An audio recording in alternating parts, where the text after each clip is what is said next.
আসসালামু আলাইকুম guys.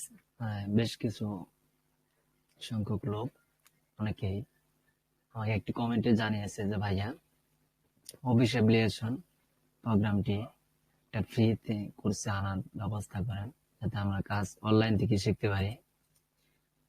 Online অনেক ক্লাস অনেক ভিডিও আছে, কিন্তু সবগুলোতে আমরা ফুল ভাবে ক্লাস পাই না, মানে সঠিকভাবে পুরো ক্লাসটি পাই না।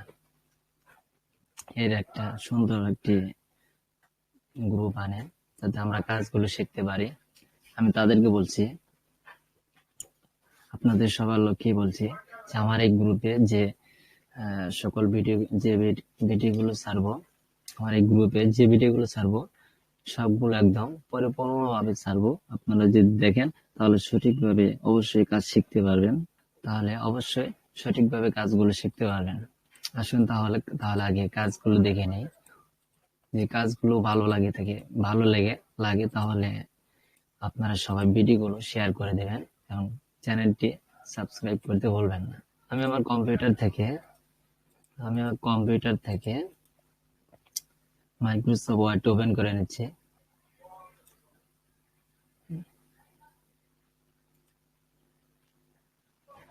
এইভাবে আমরা মাইক্রোসফট ওয়ার্ডটি ওপেন করে নেব। স্টার্ট বাটনে যদি এভাবে না পারি, স্টার্ট বাটনে গিয়ে এখান থেকে আমরা যদি এখানে একটা ক্লিক করলে ওপেন হয়ে যাবে। এভাবে না পারলে যদি আপনাদের পিসি অথবা ল্যাপটপে এরকম সফটওয়্যার ভার্সন থাকে, নিউ মাইক্রোসফট ওয়ার্ড এরকম, তাহলে এখানে আপনি ডাবল ক্লিক করলে মাউসের লেফট বাটনটি ডাবল ক্লিক করলে ওপেন হয়ে যাবে। দেখতে পাচ্ছি আমরা যে ওপেন হয়ে গেছে। অথবা এভাবে যদি না পারি তাহলে আমরা মাউসের রাইট বাটনটি ক্লিক করে তারপর আমরা এখানে ওপেনে ক্লিক করবেন অথবা ওপেন ওয়েতে ক্লিক করবেন, তাহলে ওপেন হয়ে যাবে। আর ওকেতে দিবেন, ওপেন হয়ে যাবে। এই যে 3 ভাবে আমরা মাইক্রোসফট ওয়ার্ডটি ওপেন করে নিতে পারি। আমি এখান থেকে নিয়ে দেখাচ্ছি। যেখানে শুধু মাউসের লেফট বাটনটি একবার ক্লিক করলে মাইক্রোসফট ওয়ার্ডটি ওপেন হয়ে যাবে। আমি এখান থেকে একটি নতুন নিউ পেজ নিচ্ছি, নতুন একটি ডকুমেন্ট নিলাম। অফিস অ্যাপ্লিকেশন প্রোগ্রাম, এই জায়গায় মূলত প্রথম কাজটি হলো আমাদের টাইপিং। আমি এর আগে আরো 2টি ভিডিও ছাড়ছি টাইপিং সম্পর্কে। আপনারা যদি কেউ না দেখে থাকেন তাহলে আমার আগে ভিডিওগুলো দেখে নেবেন, তাহলে টাইপিং এ কোনো সমস্যা হবে না। আমি আগে 2টি ভিডিও ছাড়ছি টাইপিং মাস্টারে, কিভাবে আমরা টাইপিং করব ঠিক ওই সঠিক নিয়মটা আমি দেখিয়েছি, সেই নিয়মটি দেখিয়েছি। আপনারা চাইলে ওই 2টি ভিডিও আপনারা দেখে নিয়ে, তাহলে সমস্যা হবে না। আজকে আমি দেখাবো মাইক্রোসফট ওয়ার্ডে আপনারা কিভাবে টাইপিং করবেন এবং টাইপিং করার পরে কি কাজগুলো করতে হয় আপনাদেরকে আমি দেখিয়ে দিচ্ছি। তাদের কাজ দেখানোর জন্য আমি অল্প কিছু একটা লিখে নিচ্ছি, ভালোভাবে দেখার জন্য অথবা স্পষ্টভাবে যেন দেখা যায় সেজন্য আমি ফন্ট সাইজটা একটু বড় করে দিচ্ছি, যাতে আপনারা দেখতে পারেন ভালোভাবে। আমি টাইপিং মাস্টারে দেখিয়েছিলাম কিভাবে আমরা টাইপিং করব।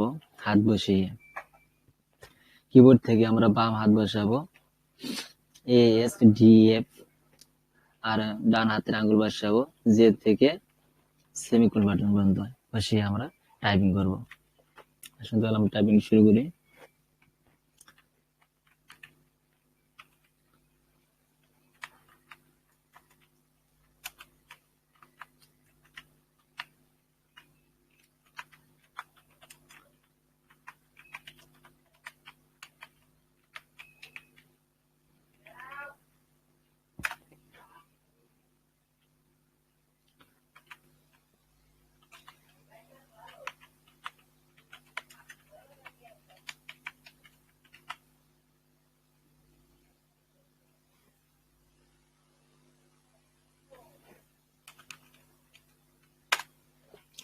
বেশি কিছু টাইপিং করবো না, ভিডিওটি লম্বা হয়ে যাবে,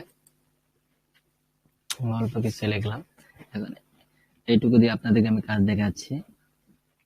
আমরা যখন এই কাজগুলো করব, লেখার পরে আমাদের যে কোনো একটি গুরুত্বপূর্ণ কোনো একটা পেজ, কোনো কিছু আমরা যদি লিখি, তাহলে এটাকে আমরা আমাদের কি করতে হবে, এই জিনিসটাকে আমাদের সেভ করে রাখতে হবে। আর যদি সেভ করে না রাখি, তাহলে আমাদের পরবর্তীতে আর কোনো প্রয়োজন আসবে না, কারণ এটা কম্পিউটার থাকবে না। আমাদের যদি প্রয়োজন হয় পরবর্তীতে এই কাজটি, তাহলে আমাদের সেভ করে রাখতে হবে অবশ্যই। এই জন্য আমরা সেভ করার জন্য ফাইলে যাব, ফাইল থেকে আমরা সেভে যাব। যদি আমাদের এই নতুন যে ডকুমেন্টটা নিচ্ছি এটা যদি সেভ করা থাকে, তাহলে আমাদের আর ফাইলে গিয়ে আমাদের সেভ করতে হবে না, তাহলে কিবোর্ড থেকে কন্ট্রোল-এস চাপ দিলেই সেভ হয়ে যাবে। যেহেতু ফাইলটা নতুন নেওয়া হয়েছে, ডকুমেন্টটা এটা সেভ করা নাই, তাহলে আমাদের সেভ করতে হবে। আমরা ফাইলে যাব, ফাইলে থেকে সেভে ক্লিক করব। সেভে ক্লিক করার পরে আপনাদের সামনে ডেস্কটপ অথবা ল্যাপটপে এই ধরনের একটি পেয়ে যাবেন, পেজটি পেয়ে যাবেন। এখন আপনি কোথায় সেভ করবেন? ডেস্কটপে সেভ করবেন, এই ডকুমেন্টে না ডেস্কটপ ডকুমেন্ট ডাউনলোড, আপনি যে জায়গায় খুশি আপনি সেভ করে নিতে পারেন। আমি ব্রাউজারে গেলাম। ব্রাউজারে যাওয়ার পরে আপনার পিসি অথবা ল্যাপটপে আপনার যে জায়গায় মন চায় আপনি সেই জায়গায় সেভ করতে পারেন। দেখেন এতে সবকিছুই আছে, এই জায়গায় ডেস্কটপ আছে, ডাউনলোড আছে, ডকুমেন্ট আছে। এভাবে আপনি এদিকে আপনি সেভ করতে পারবেন।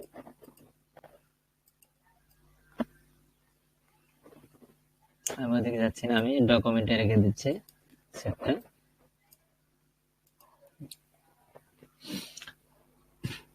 এটা আছে নিউ ফোল্ডার, নিউ ফোল্ডার একটা আছে। আপনারা চাইলে এখান থেকে নতুন কোনো ফোল্ডার নিয়ে সেভ করতে পারেন। আমি নিয়ে দেখাচ্ছি। মাউসের রাইট বাটনটি ক্লিক করবেন, এখানে রেখে দেখবেন নিউ আছে, নিউতে যাবেন। নিউ যাওয়ার পরে ফোল্ডার আছে। এই ফোল্ডারটি আপনি যে কোনো নামে যে কোনো চিহ্ন দিতে পারেন আপনার চেনার জন্য। আমি নিউ ফোল্ডার 2 রেখে দিচ্ছি।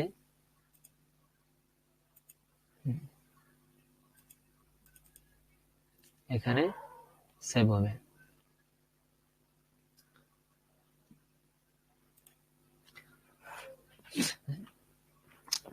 বন্ধুরা দেখতে পাচ্ছেন যে আমাদের এই পেজটি সেভ হয়ে গেছে। আসলে তাহলে আমরা দেখে আসি কোথায় সেভ হয়েছে। ডেস্কটপ ডকুমেন্ট নিউ ফোল্ডার 2, আমাদের নিউ ফোল্ডার রেখে দিয়েছিলাম।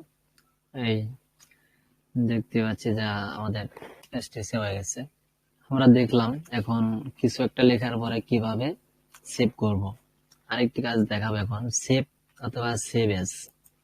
সেভ অথবা কি তারপরে আছে সেভ এস। সেভ এস এটা হলো আপনি এখানে আমি কিছু একটা লিখেছি, লেখার পরে সেভ করেছি। এখন আমি যদি নতুন আর কিছু লিখি তখন আমাদের সেভ এসে যেতে হবে। এখন আমি এই দুইটা জিনিস আপনি কপি করে নিচ্ছি, ভিডিও পেস্ট করে দিলাম। এখন এটি কি এই দুইটা নতুন আসছে, তাহলে আমাদের দুইটি যদি আমার প্রয়োজন হয় যে এটির সাথে অ্যাডজাস্ট হবে, তাহলে আমাদের কি করতে হবে, এই জায়গায় সেভে যায় ক্লিক করলে সেভ হয়ে যাবে, অথবা কন্ট্রোল-এস চাপ দিলে সেভ হবে। দেখেন কন্ট্রোল-এস চাপ দিচ্ছে, সেভ নিয়ে নিছে। এটা কিন্তু সেভ নিয়ে নিছে। আর যদি যে যে লেখাটা আছে আমি এটি লিখছি কিন্তু ওটার সাথে এটির সাথে অ্যাডজাস্ট থাকবে না, আমি আলাদাভাবে সেভ করবো আরেক জায়গায় নতুন করে এটি, তাহলে আপনি তাও করতে পারবেন। এখানে যাবেন, পর আবার আপনি সেভ এসে যাবেন।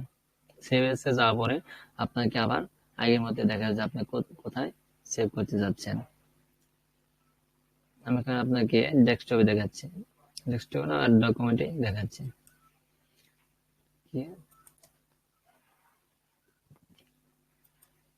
আমি এই জায়গায় নামটা পরিবর্তন করে দিচ্ছি, অর্থাৎ 2 দিয়ে দিচ্ছি শুধু চেনার জন্য। 222 দিলাম। এখন সেভে ক্লিক করলাম। আমরা দেখি তাহলে সেভ হয়েছে কিনা। এই যে দেখেন আমাদের সেভ হয়ে গেছে। পয়েন্ট কমিটি আলাদা হবে, 3.2 দিয়ে সেভ হয়ে গেছে। এটা প্রথম আমরা সেভটি করছি, এটা দ্বিতীয়বার সেভ করলাম। এখানে আমরা এটা দেখতে পারবো কোথায়, ওপেনে গেলে আমরা দেখতে পারবো।